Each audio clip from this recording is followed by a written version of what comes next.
Merci d'être là sur la chaîne Techno0net. Comme chaque jour, je vois que vous êtes fidèles à notre rendez-vous high-tech. Vous faites bien. Aujourd'hui, on va parler de photos et de smartphones. Quel est le meilleur smartphone pour faire les plus belles photos, Jérôme? Eh bien, nous avons mis côte à côte et face à face le Lumia 1020 de Nokia qui vient de sortir et le Galaxy S4 Zoom de Samsung.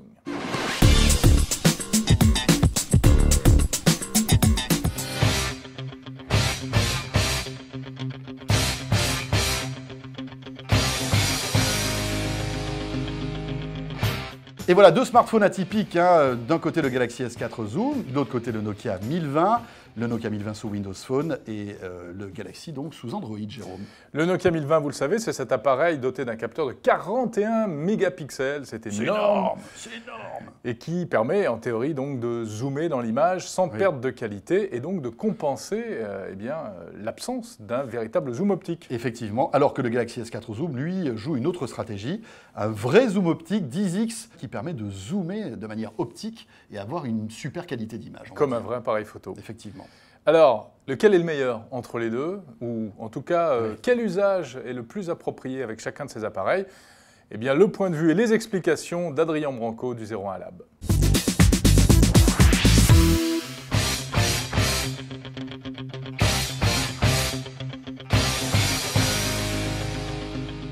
Nokia n'est pas le seul constructeur à faire le pari de la photo, c'est un argument différenciant d'importance. Et Samsung a lui aussi fait le pari de la photo, mais d'une autre façon, avec un capteur beaucoup plus petit, mais avec un vrai zoom optique. Alors, l'avantage du zoom optique, c'est qu'on va pouvoir zoomer dans les éléments, bien sûr, mais surtout, la longue focale, c'est-à-dire ce long zoom, va vous permettre de compresser les perspectives et d'avoir ces clichés qui ressortent bien. Ce genre de cliché, le Lumia est incapable de le faire. Avantage à Samsung. De l'autre côté, étant donné que le Lumia a un très grand capteur et une très grosse optique, en basse lumière et en grand angle, en intérieur, typiquement des petites photos de soirée en famille, vont avoir tendance à être meilleures sur le Lumia.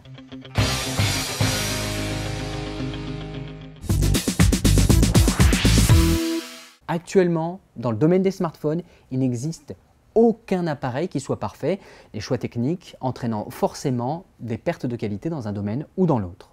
La seule solution, elle est expérimentée actuellement par Sony avec leur QX10 et QX100, c'est d'avoir un module qui soit un vrai module d'appareil photo. Attention, c'est plus encombrant, là encore il faut faire des choix, mais la qualité photo devrait être très très proche de ce que proposent les meilleurs compacts experts. Voilà, Nokia, Samsung, Sony, trois concepts différents de photophones. Et on le voit avec chacun leur qualité, leurs défauts. Et on voit que les constructeurs misent beaucoup sur la qualité des photos sur les smartphones. Bon, est-ce qu'on en est qu'au début, Jérôme? Est-ce que demain on aura un vrai smartphone très fin, très léger, avec une super qualité? Bon, écoutez, on va voir. On peut faire confiance aux ingénieurs, en tout cas qui, on le voit, s'attellent à ce problème.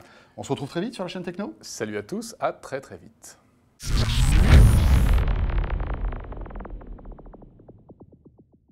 On y va. Eh bien, celle-là. Allez, on la refait. Ah, un peu plus. Astérix et 10X. Et oui, c'est des bonnes blagues. Écoutez, j'ai testé ces téléphones. Ils sont bien. Bonjour. Attends, je sais ce que je vais dire.